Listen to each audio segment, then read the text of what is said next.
नमस्कार, महाराष्ट्र भूषण न्यूज मध्ये आपल्या सर्वांचं स्वागत। आता पाहू बातम्या विस्ताराने। ठिकाणी या गावचा विकास करण्यामध्ये आज कर्जाळ कात्राळ उंजंती हा आता आपल्या गावातून जायचा रस्ता आहे।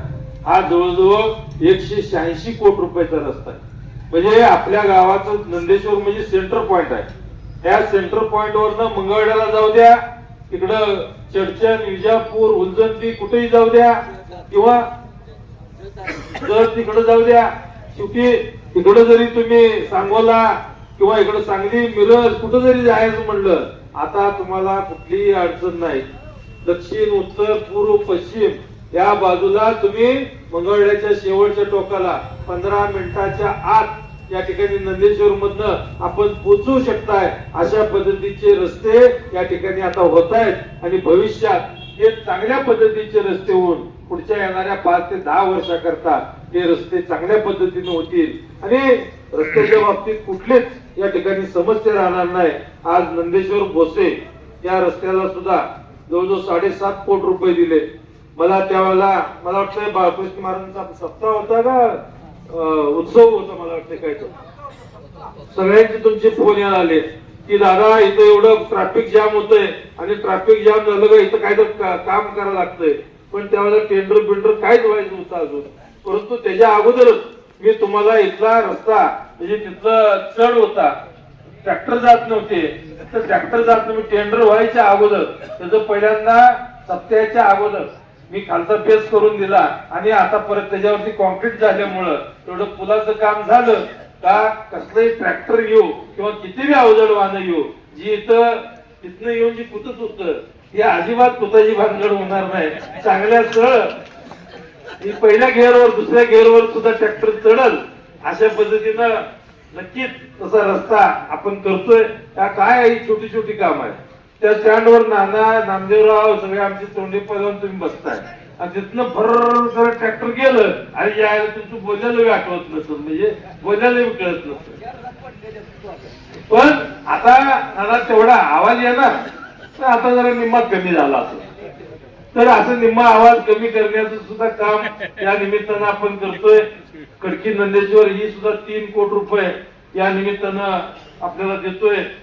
नंदेश्वर ते अवताडेवाडी याला सुद्धा 2.5 कोटी रुपये आपण या निमित्तानं दिलेले आहेत। नंदेश्वर ते जुनोनी 2 कोटीचा रस्ता आपण दिलेला आहे। नंदेश्वर ते शिरसी ही सुद्धा 1 कोटी 60 लाखाचा आपण दिलेला आहे आणि अनेक काम आमच्या देवानंदांनी सुद्धा आता सुचवलंय। आमच्या पैलवांनी आता सांगितलं की मेटकरवाडी ते डोंगरगाव हा रस्ता तो प्लॅन मध्ये कुठला आहे, प्लॅन मध्ये जरा बघून घेऊ, आपण त्याच्यावर चर्चा करू।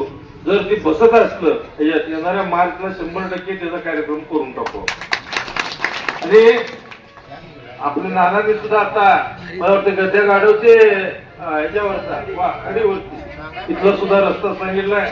नाना मार्चला आपल्याला निधी किती येतोय हा बघूया, 100% निधी आला तर त्या सुद्धा कामाचं म्हणजे तुम्ही काम बोट ठेवल तिथं आमदार लय खंबीर आहे, काय काळजी करायचं कारण नाही की काय खोटं बोलणारा नाही किंवा मोठं बोलणारही नाही। जे होतंय ते होतंय, जे नाही होत ते नाही होत म्हणणारा आज या ठिकाणी आमदार आहे। कुठल्या या ठिकाणी फसवी आश्वासनं या 100% मी देणार नाही। आणि काही गोष्टी बोलत असताना सुद्धा जसं पाण्याचा प्रश्न मी पहिलवांना यांना नामदेवरावांना सांगितलं, अशक्य वाटत होतं त्यांनाही त्या ठिकाणी त्यांचंही म्हणणं बरोबर आहे। कारण या तालुक्यामध्ये आपण बघतोय त्या मंगळवेढा उपसा सिंचन म्हणजे आपला मंगळवेढा तालुका हा दुष्काळग्रस्त तालुका आहे आणि या दुष्काळग्रस्त तालुक्यामध्ये या ठिकाणी आपल्या पिढ्यानं पिढ्या गेलेल्या त्या दुष्काळाचं सावट परंतु आपल्याला कधी मिळालं नाही। परंतु काही वेळेला राज्यकर्त्यांनी आश्वासनं दिली की आम्ही या ठिकाणी पाणी आणतो, तिथल्या 40 गावाला 45 गावाला पाणी आणू आणि 40 गावाला पाणी आणून त्या ठिकाणी इथला विकास करू। आपली सगळी गोळी बाबडी जनता ही प्रत्येक पुढाऱ्यांच्या पाठीमागं मोठा नेता जरा निभार बोलला का त्याच्या मागे आपण कायम गेलो। कारण त्यावेळेला पहिल्यांदा योजना निर्माण झाली आणि सांगितलं गेलं तेल लोंढा तेल लोंढा काय लोंढा आज सकाळपासून म्हणून मी सुद्धा इसरायला लागलो। 40 जोडा, तेल जोडा, तोटा नाला, गद्द्या गाडो आणि गद्द्या गाडोवर पाणी आणून आपल्याला पाणी सोडणार होते. सगळ्याला पाणी घालायचं सांगितलं. देवाच आता काढायला नको, ती पापू भोगत राहते तिची. तर ही योजना झाल्या, ही योजना निर्माण झाल्यानंतर लोकांना आशा झाली, आता गरीब मंत्री झाले, ती मंत्री होऊन आपल्याला त्या ठिकाणी आपल्या भागाला पाणी येईल असं लोकांच्या बी आशा वाढल्या. परंतु या ठिकाणी यांची राजकारणाची पोळी भाजल्यानंतर त्या ठिकाणी पुढच्या इलेक्शनला यायचं, यातलं एखादं कुठलं तर वाक्य गायब करायचं, जरा पाण्याची अडचण आहे, जरा ह्याची अडचण आहे म्हणून पुढचं इलेक्शन काढायचं. असं करत करत 4-5 निवडणुका हाणल्या गेल्याने या निवडणुका गेल्या, परंतु आपल्या हातात मिळालं काय? निराशा. मग त्याच्यानंतर परत राज्यपालाचं एक फोटो आला आणि त्या फोटोवर परत सांगितलं गेलं टोकन आलंय, म्हणजे टोकन. आणि टोकन येऊन त्या टोकनावर सांगितलं आता पाणी येणार. मग पाणी येणार म्हणल्यावर भाषण तर काय विचारू नका, धरारा आवाजात भाषण केलेली, निभार भाषण झाली. आणि भाषण झाल्यावर आपल्या लोकांनी परत विश्वास ठेवला, आता ही गडी लय निभार बोललाय, 100% पाणी येणार. मग निवडणूक समोर होती, विठ्ठल कारखान्याचे कर्मचारी आले, आठवतंय का नाही तुम्हाला? बघा, मी म्हणतो ती काय खोटं बोलतोय तीच मी सांगा. विठ्ठल कारखान्याची कर्मचारी आली, हे या कडेची त्या कडेला फक्की मारली आणि फक्की मारल्यावर सांगितलं आपण मग आहे आता मात्र 100% पाणी आलं. मग फक्की आली, वाढल्यानंतर त्या ठिकाणी निवडणूक आली, निवडणूक झाली, निवडणूक झाल्यानंतर पाऊस आला, फक्की गेली वाहून,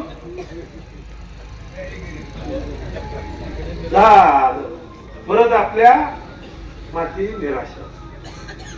परंतु मी आपल्याला या ठिकाणी मला वाटतंय पहिली सभा देवेंद्र फडणवीस साहेबांची इथे झाली आणि या सभेमध्ये साहेबांनी सांगितलं होतं की तुम्ही विश्वास ठेवा. त्यावेळेला सत्ता नव्हती आणि सत्ता नसताना या ठिकाणी आपल्या लोकांना देवेंद्र फडणवीस साहेबांनी आव्हान केलं की तुम्ही मला या ठिकाणी इथला उमेदवार द्या, मी त्या ठिकाणी राज्यात करेक्ट कार्यक्रम करण्याचं काम करतो. देवेंद्र फडणवीस साहेब सुद्धा शब्दाला न बदलणारा माणूस आहे. तुम्ही इथला उमेदवार त्या ठिकाणी त्याला आशीर्वाद देऊन वर विधान भवनात पाठवलं आणि देवेंद्र फडणवीस साहेबांनी 1 वर्षाच्या आत तिथं सुद्धा या ठिकाणी करेक्ट कार्यक्रम त्यांनी केला. मला चांगलं आठवतंय, आपल्या नंदेश्वरच्या याच भूमीमध्ये या ठिकाणी आज फडणवीस साहेबांनी शब्द दिला होता की आपल्याला सांगितलं होतं की तुम्ही या माणसाला निवडता, समाधान आवताड्यांना निवडून दिल्यानंतर भारतीय जनता पार्टीचा उमेदवार दिल्यानंतर पाण्याचं मी बघतो, तुम्ही काळजी करू नका. जर इथं या ठिकाणी या महाराष्ट्र सरकारने जरी पैसे, त्यावेळेला विरोधात सरकार होतं, महाराष्ट्र सरकारने जरी पैसे दिले नसतील तर त्या दिल्लीच्या सरकारमधनं आपण पैसे आणू आणि योजना पूर्ण करू म्हणून फडणवीस साहेबांनी सांगितलं होतं. बंधू, आज तुम्ही मतरूपी मला आशीर्वाद दिला आणि मतरूपी आशीर्वाद दिल्यानंतर मला विधान भवनामध्ये तुम्ही पाठवलं. मला विधान भवनामध्ये गुरलिंग पाठवल्यानंतर आज या निमित्तानं मी त्यावेळेला फडणवीस साहेबांना आठवण करून दिली आणि आठवण करून दिल्यानंतर फडणवीस साहेब म्हणले काही करून समाधान आपल्याला फाईल पूर्ण करायची आहे, इथं पैसे देत नसतील तर दिल्लीला आपण पाठवू आणि ती फाईल आपण त्या ठिकाणी करून घेऊ. मग सचिवाला वगैरे त्यावेळेला बोलवलं, ती फाईल पाठवायची तयारी केली, दिल्लीला पाठवण्याची पूर्ण तयारी झाली. तोपर्यंत वर्षभराच्या कालावधीत त्या ठिकाणी हे सरकार परत गडगडलं आणि आपलं महायुतीचं सरकार त्या ठिकाणी निर्माण झालं. आणि महायुतीचं सरकार निर्माण झाल्या मी त्या विधान भवनामध्ये, त्या विधान भवनाच्या अधिवेशनाच्या काळामध्ये मी मंत्री महोदय, मुख्यमंत्री महोदय, अध्यक्ष महोदय आणि सभागृहातले सर्व सदस्य, त्या सदस्यांना त्या ठिकाणी मी साद घातली. त्यांना सांगितलं की अध्यक्ष महोदय, आम्ही दुष्काळात जरी जन्मलो असलो आम्हाला दुष्काळात मरू देऊ नका. आणि ही भावना त्यावेळेला देवेंद्र फडणवीस साहेबांनी ओळखली. त्यांनी ह्याचं खातं देवेंद्र फडणवीस साहेबांच्याकडेच होतं आणि फडणवीस साहेब ताडकरना उभारले आणि त्यांनी सांगितलं गेलं येणाऱ्या 8 दिवसामध्ये या फाईलला मंजुरी दिली जाईल आणि याला निधीची सुद्धा तरतूद केली जाईल. 2 टप्प्याचं काम आता पैलवांनी सांगितलंय. ज्याला विश्वास नाही त्यांनी जाऊन बघा. काही विनाकारण त्या योजनेबाबतीतल्या या ठिकाणी काही सांगू नका. 2 टप्प्याचं आता काम पूर्ण होतंय. 3ऱ्या टप्प्याचंही काम येणाऱ्या काही दिवसामध्ये आम्ही चालू करू आणि या ठिकाणी आपल्या 24 गावाच्या सर्व माळ रानाला हिरवा शालू घातल्याशिवाय समाधान अवतडे शांत बसणार नाही. जे बोलतोय ते 100% करणार आहोत.